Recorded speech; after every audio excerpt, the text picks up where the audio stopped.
Hello guys, आज हम लोग पेपर देखेंगे जो 6 जनवरी 2019 को जो सुपर टेट का पेपर हुआ था, जिसमें लगभग 4 लाख के ऊपर स्टूडेंट बैठे थे कैंडिडेट और 3,86,000 के आसपास प्रेजेंट हुए थे। सुपर टीटी का पेपर आज हम लोग सॉल्व करेंगे। जो हिंदी का पोर्शन है और संस्कृत का पोर्शन है, BCS करके हम उनको देखते हैं। आइए उसको एक बार देख लेते हैं। ये हिंदी का पोर्शन है और ये जो बुकलेट सीरीज है ये सीरीज A है। और आइए इसको शुरू करते हैं। देखिए, पहला क्वेश्चन इसमें दिया है, कृदंत प्रत्यय किन शब्दों के साथ जुड़ते हैं। कृदंत प्रत्यय, ये जिसकी बुकलेट है उन्होंने संज्ञा को लगाया है, जो लगा है उसको हम नहीं मानेंगे और इसको हम बताएंगे कौन सा सही होगा कौन सा सही नहीं होगा। उसको आप लोग ध्यान से गौर से देखिए।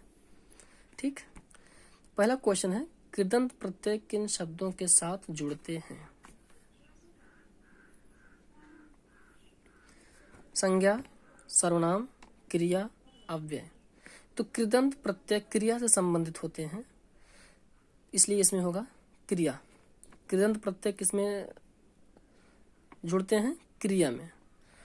और जो प्रत्यय दो होते हैं, कृदंत होता है और एक तद्धित प्रत्यय होता है। तद्धित प्रत्यय जो होता है संज्ञा, सर्वनाम, विशेषण, अव्यय इत्यादि में जुड़ते हैं और कृदंत प्रत्यय क्रिया के साथ जुड़ते हैं। इसके बाद दूसरा क्वेश्चन है, जो व्याकरण जानता है वाक्यांश के लिए एक शब्द है। वैज्ञानिक, व्याकरण, बहुज्ञ, शास्त्रज्ञ। तो जो व्याकरण जानता है उसके लिए एक शब्द होगा व्याकरण। ठीक, इसके बाद देखिए तीसरा क्वेश्चन इसमें दिया है, सरस्वती पत्रिका के संपादक कौन थे। सरस्वती पत्रिका के प्रथम संपादक, जो प्रथम संस्थापक इसके थे डॉक्टर श्याम सुंदर दास। 1900 से 1903 तक उन्होंने संपादन किया। उसके बाद उन्होंने दे दिया महावीर प्रसाद द्विवेदी जी को। महावीर प्रसाद द्विवेदी ने सरस्वती पत्रिका 1903 से 1920 तक इन्होंने इसका संपादन किया। तो इसके महान संपादक के रूप में कौन आते हैं? महावीर प्रसाद द्विवेदी। इसके बाद आइए देखते हैं चौथा क्वेश्चन, क्वेश्चन नंबर 4। चिदंबरा पर ज्ञानपीठ पुरस्कार प्राप्त हुआ। जैसा कि चिदंबरा किसकी रचना है? सुमित्रानंदन पंत जी की है, तो इन्हीं को मिला है चिदंबरा। इसके बाद देखते हैं पांचवा क्वेश्चन, महान शब्द में त्व प्रत्यय जोड़ने से शब्द बनेगा। महान शब्द में त्व जोड़ेंगे तो क्या बन जाएगा? महत्व। उसके बाद देखिए छठा क्वेश्चन, महावीर प्रसाद द्विवेदी ने आदिकाल को क्या संज्ञा दी है। आदिकाल की महावीर प्रसाद द्विवेदी जी ने आदिकाल को बीज वपन काल की संज्ञा दी है। आदिकाल को आदिकाल हजारी प्रसाद द्विवेदी जी ने कहा है। आदिकाल को वीर गाथा काल आचार्य रामचंद्र शुक्ल जी ने कहा है। आदिकाल को चारण काल डॉक्टर राम कुमार वर्मा जी ने कहा है। और आदिकाल को बीजोपन काल किसने कहा है? महावीर प्रसाद द्विवेदी जी ने कहा है। ठीक, उसके बाद सातवां क्वेश्चन देखते हैं, हिंदी शब्द किस भाषा से लिया गया है। जो हिंदी शब्द मूलतः जो शब्द है हिंदी का, वो फारसी भाषा से लिया गया है। ठीक, निम्नलिखित में तत्सम शब्द है आंख, पांव, गांव और गृह। इसमें गृह तत्सम शब्द है। इसके अलावा जितने भी शब्द सभी शब्द हैं सभी क्या हैं? तद्भव है। इसके बाद देखिए 9 और 10 इस गद्यांश पर आधारित है। गद्यांश को देख लीजिए ध्यान से, इसको पास करके पढ़ लीजिए, अगर देख लीजिए अच्छे से। हमारा जीवन पाखंड में बन गया है और हम इसके बिना नहीं रह सकते हैं। अपने सार्वजनिक जीवन अथवा निजी जीवन में कहीं भी देखें, हम एक दूसरे को छलने की कला का खुलकर उपयोग करते हैं। इसके बावजूद यह विश्वास करते हैं कि हम ऐसा कुछ भी नहीं कर रहे हैं। हम इस प्रकार की भाषा का प्रयोग करते हैं जिसकी उस अवसर पर कोई आवश्यकता नहीं होती। हम किसी भी बात को यह जानते हुए कि सही या सत्य नहीं है, लेकिन उसके पर निष्ठा या विश्वास इस तरह प्रकट करते हैं कि जैसे हमारे लिए वह एकमात्र सत्य है। हम सब यह इसलिए सरलता से कर लेते हैं क्योंकि आज पाखंड एवं दिखावा हमारे जीवन का एक अभिन्न अंग बन गया है। आज हम लोगों में से अधिकांश की स्थिति मुंह में कुछ और मन में कुछ और वाली बन गई है। ये हो गया गद्यांश। इस गद्यांश के बेस पर दो क्वेश्चन दिया गया है 9 और 10। इसको देख लेते हैं। क्वेश्चन दिया है हमने जीवन का अभिन्न अंग किसे बना लिया है। जैसे गद्यांश में साफ साफ दिया गया है हमने जीवन का अभिन्न अंग किसे बना लिया है। यहाँ देखिए अंडरलाइन किया गया है। हम सब यह इसलिए सरलता से कर लेते हैं क्योंकि आज पाखंड एवं दिखावा हमारे जीवन का एक अभिन्न अंग बन गया है। इसका क्वेश्चन यहाँ से मिल गया इसका आंसर। उसके बाद देखते हैं 10वां, छलने की कला का हम किस प्रकार उपयोग करते हैं।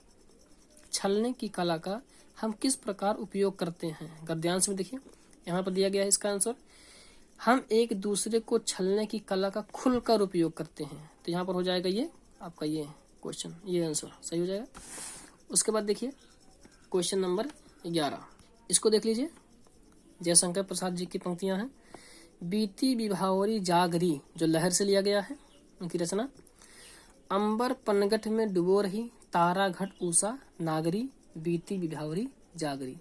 खग कुलकुल सा बोल रहा, किसले सा अंचल डोल रहा, लो यह लतिका भी भर लाई, मधु मुकुल नवल रस गागरी, बीती विभावरी जागरी। इसमें 2-3 पंक्तियां दी गई हैं। इसका आंसर पूछ रहा है कि क्वेश्चन पूछ रहा है कि उपर्युक्त पंक्तियों में कौन सा अलंकार है। इसमें देखिए बीती विभावरी जागरी, अंबर पनघट, अंबर पनघट, अंबर पनघट, अंबर रूपी पनघट या पनघट रूपी अंबर, तारा घट, घड़े रूपी तारे, ऊषा नागरी, चतुर, ऊषा है सवेरा, सवेरा काल। इसके माध्यम से देखिए अंबर पनघट, तारा घट और ऊषा नागरी तीनों में रूपक अलंकार है, क्योंकि यहाँ पर उपमेय और उपमान को उपमेय और उपमान का भेद रहित आरोप कर दिया गया है।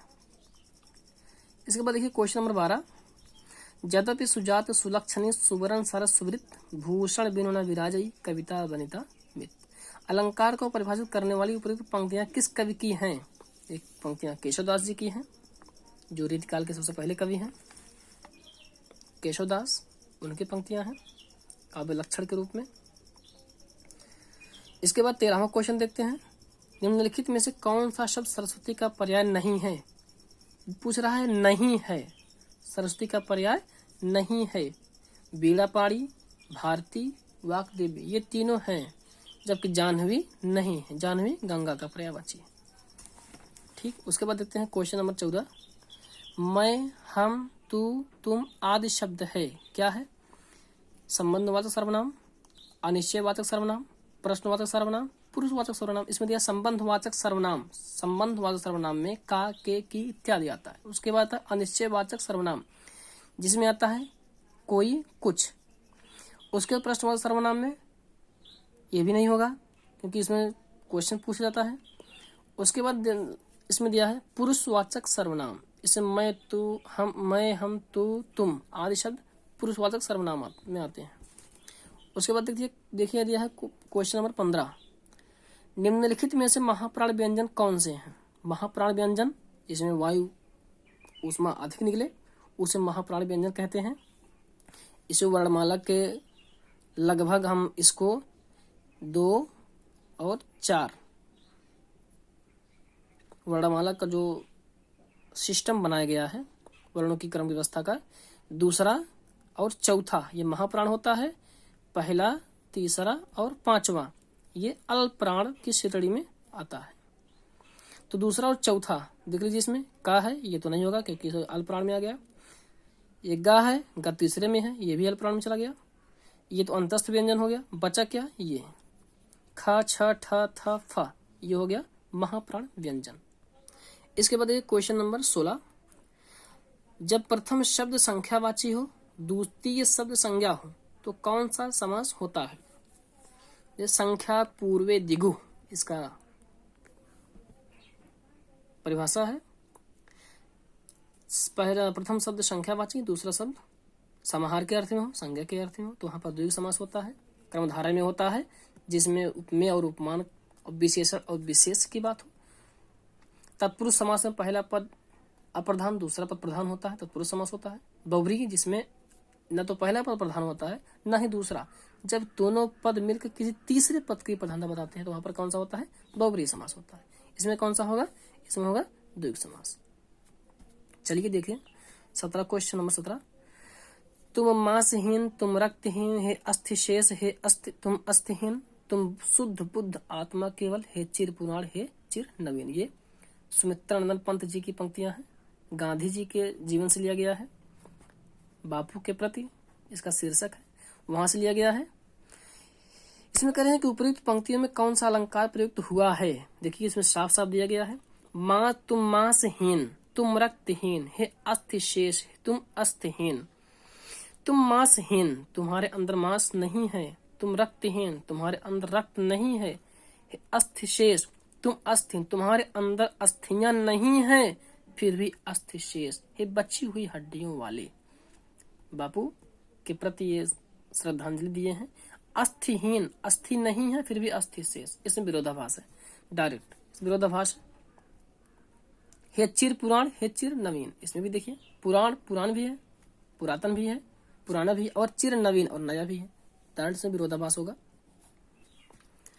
अब देखिए क्वेश्चन नंबर 18, निम्नलिखित में से कौन सा योजक चिन्ह है? योजक चिन्ह हाइफिनेशन, ये हो गया योजक चिन्ह। ये है पूर्ण विराम जो हिंदी का एकमात्र विराम चिन्ह है। इसके अलावा हिंदी में जितने विराम चिन्ह हैं सभी अंग्रेजी से लिए गए हैं। ये हिंदी का एकमात्र इकलौता विराम चिन्ह है, हिंदी का अपना निजी। उसके बाद देखिए कौन सा योजक चिन्ह है, ये हो गया, ये योजक चिन्ह हो गया। उसके बाद देखिए क्वेश्चन नंबर 19, बुद्धिमान शब्द किस संवर्ग में है? बुद्धिमान, बुद्धिमान शब्द किस संवर्ग में है? तो विशेषण, किसी के बारे में हम बात करते हैं तो बताते हैं कि वह फला व्यक्ति बुद्धिमान है, तो बुद्धिमान शब्द उसकी विशेषता बताता है, जिसके कारण से यह विशेषण है। जब किसी भी संज्ञा सर्वनाम आदि की विशेषता बताई जाए उसे विशेषण कहते हैं। जब विशेषण की विशेषता बताई जाए, जैसे जो कुछ भी है वह बहुत तेज दौड़ता है, बहुत तेज दौड़ता है, दौड़ना क्रिया हो गया, तेज क्रिया विशेषण हो गया, और बहुत तेज जो बहुत है वह विशेषण का विशेषता बताता है, इसलिए वह प्रविशेषण हो गया। इसलिए इसमें विशेषण संज्ञा, बुद्धिमान संज्ञा क्या है? संवर्ग के संवर्ग में है, विशेषण में है। कवि का स्त्रीलिंग क्या है? कवि का स्त्रीलिंग है कवित्री, शुद्ध दिया गया है ये। इसके बाद ये 20 क्वेश्चन हिंदी के हो गए जो सुपर टीईटी में पूछा गया था। हेलो गाइस, कैसा लगा? इसके बाद जो संस्कृत का क्वेश्चन दिया गया था, 10 क्वेश्चन संस्कृत का आया था, उसको भी देख लेते हैं। देख संस्कृत का क्वेश्चन 21 से स्टार्ट होता है, 21 से देख लेते हैं। शैले शैले न माणिक्यम, मौक्तिकम न गजे गजे, साधो न ही सर्वत्र, चंदनम न वने वने। इसमें पूछ रहा है कि अस्मिन् श्लोके सर्वत्र के न भवन्ति, इस श्लोक में के माध्यम से क्या के मतलब क्या ऐसा है जो सर्वत्र न भवन्ति, सब जगह नहीं होता है। तो इसमें से देखिए श्लोक में दिया गया है, साधो न ही सर्वत्रम, साधो न ही सर्वत्रम, साधो न ही सर्वत्रम, ये आपका सही हो गया। उसके बाद देखिए क्वेश्चन नंबर 22, सूर्योदय पद में प्रयुक्त समास है। सूर्योदय पद में कौन सा समास है? इसमें दिया है, सूर्योदय का समास विग्रह करेंगे, सूर्य का उदय, इसमें होगा संबंध तत्पुरुष का, के, की इत्यादि। नीलोत्पलम में कौन सा समास है? तो नीलोत्पलम में कौन सा समास होगा? नीलम च त उत्पलम, नीला है जो कमल, तो कर्मधारय हमने बताया था इसके पहले कि विशेषण और विशेष की बात आती है तो कर्मधारय समास होता है। उसके बाद देखिए क्वेश्चन नंबर 24 में दिया है, कर्मधारय समास होगा।